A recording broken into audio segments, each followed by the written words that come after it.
बाबा जी ने बहुत बार सुंदरदास की कहानी सुनाई है कि वो बाबा जी के पास काफी टाइम रहे। वो महाराज जी के नाम लेवा, महाराज सावन सिंह जी के नाम लेवाते और बहुत श्रद्धालु थे। कहानी ये भरोसे के लिए है कि सेवक को गुरु पे कितना भरोसा होना चाहिए, उसके कहने कहने रहने के लिए कितना त्याग भी करना पड़े तो भी हमें भरोसा रखना है।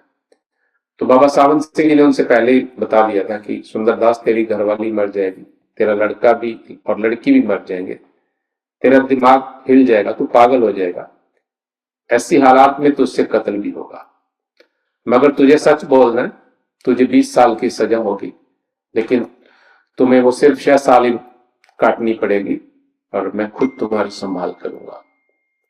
तो यह सब सुंदरदास के साथ बीता, जो बाबा जी जैसे हमेशा बताते रहे। उनके घर वाले उनसे उनको छुड़वाने भी गए, उनसे कहा कि तुम ये कह दो कि मेरा दिमाग खराब है और तुम्हें छोड़ दिया जाएगा या तुम्हारी सजा माफ हो सकती है। सुंदरदास ने शिकायत की, ये देखकर ये लोग मुझसे झूठ बुलवाने की कोशिश कर रहे। एक मुसलमान ने कहा कि सुंदरदास तुम कह दो तुम्हारा दिमाग खराब है। उसने थानेदार से कहा, जब मुसलमान मुझे झूठ बोलने के लिए कह रहा है, मैं क्यों झूठ बोलूं।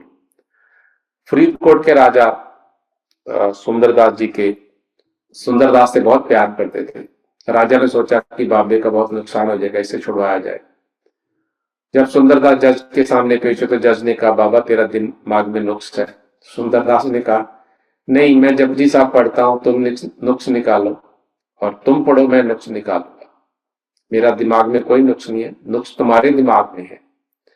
जब मैंने कत्ल किया मुझे सजा क्यों नहीं देते। इस पर जज ने जो कानून के हिसाब से 20 साल की सजा लिख दी। वक्त ऐसा है कि जब हिंदुस्तान आजाद हुआ उस वक्त सुंदरदास के 6 साल पूरे हुए थे। इस तरह वह 6 साल पूरे करके रिहा हो गया। उसने कहा, सतगुरु ने मुझे पहले ही बता दिया था। ये बहुत बड़ी बात है कि अगर आपको पता हो और आपके पास ऑप्शन भी हो कि आपकी सजा माफ हो सकती है, आप झूठ बोल के निकल सकते हैं।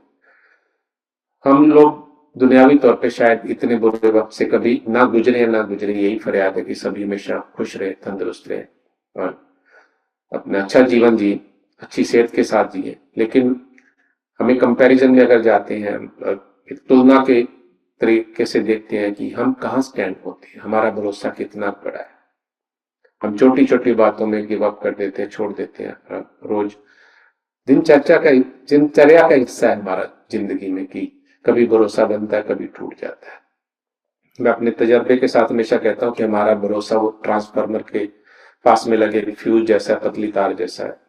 थोड़ा सा भी शॉर्ट सर्किट हो तो फटाक से उड़ जाता है। क्यों होता है ऐसा? क्योंकि जैसे बाबा जी ने हमेशा कहा है, हम सभी उसी लाइन में खड़े हैं कि हम नित्य नियम से भजन अभ्यास नहीं करते। बातें ही हैं, जो कहते हैं वो करते नहीं है, और जो करना चाहिए उसके बारे में सोचते ही नहीं है, सिर्फ अपना दिमाग लगाते हैं। हमेशा अपनी तरफ से गुरु को कहते हैं कि मैं ऐसा चाहता हूं, वो आप ऐसा ही करो और अभी करो। अगर आप नहीं करोगे तो मैं आप पे भरोसा नहीं करता हूं, आप मेरे लिए कुछ नहीं करते। मैंने हमेशा कहने की कोशिश की और हमेशा याद भी करते हैं कि दिन में कितनी बार जो हमारे लिए अच्छा हमारे गुरु ने किया हम शुक्रिया अदा करते हैं। नहीं, हम सारा दिन एक ही चीज होती है, बाबा जी दया करो मेरा ये वाला काम कर। इसलिए हम कोशिश करेंगे, जो नित्य नियम का हमें मौका दिया बाबा जी ने, सुबह शाम अपने चरणों में संगत के साथ बैठने का मौका दिया। एक तरीके से देखा जाए तो हर सत्संगी के घर में अगर फोन के अलावा लैपटॉप में भी आप ज्वाइन करते, जैसे यहाँ टीवी है, तो आप देखो कितनी संगत मेरे सामने बैठी। ये सिर्फ और सिर्फ बाबा जी की दया। अगर हम कहें कि हम आश्रम में रह के बहुत सेवा करते, नहीं, हम भी दुनियादार जीव है, बहुत सारी कमियां, बहुत सारी नहीं बहुत कमियां, लेकिन फिर भी शुक्रगुजार है अपने महान गुरु के। उन्होंने संगत का साथ दिया, संगत के साथ बैठने का मौका दिया, और संगत इतना प्यार करती है। तो इस रूप में अगर दिन में 20 दफा भी शुक्राना करे, शायद हमें आदत पड़ जाए। कमियां किसी हर एक इंसान की, क्योंकि कमियां नहीं है, हमारी सोच, हमारी जो रोजाना की इच्छाएं हैं वही हमें परेशान करती है। वो एक ही तरीका गुरु का दिया वो सिमरन, जिसकी हम जरूर प्रैक्टिस कर रहे हैं और जरूर अच्छे से और अच्छा करने की कोशिश करें। गुरु दयालु है, कोई शक नहीं, बस कमी हम नहीं है।